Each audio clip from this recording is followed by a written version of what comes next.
Je me souviens encore du jour où tout a changé. J'avais 8 ans, et mes parents m'ont laissé dans une rue froide, comme si j'étais un sac trop lourd. Ils ont juste dit « Débrouille-toi ». Puis ils sont partis. Je suis resté là, assis par terre, à regarder leur silhouette s'éloigner, et je me suis senti disparaître aussi. Je ne savais pas quoi faire. J'avais faim, j'avais peur, et j'attendais qu'ils reviennent. Mais ils ne sont jamais revenus. Un soir, une voiture noire s'est arrêtée devant moi. Un homme en est sorti, Monsieur Avalon. Il m'a regardé sans me juger. Il m'a juste dit « Tu veux venir avec moi ? Je ne peux pas te laisser comme ça. » Je ne le connaissais pas, mais il m'a tendu la main quand personne d'autre ne le faisait.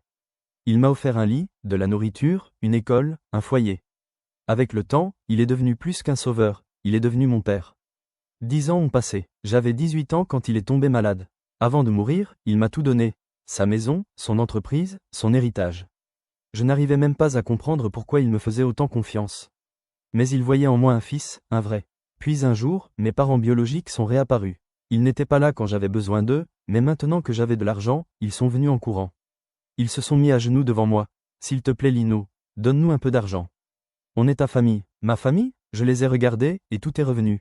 Le trottoir froid, les nuits de peur, les larmes, et puis, la main de Monsieur Avalon, celle qui m'avait relevé. Alors je leur ai dit, je vous pardonne.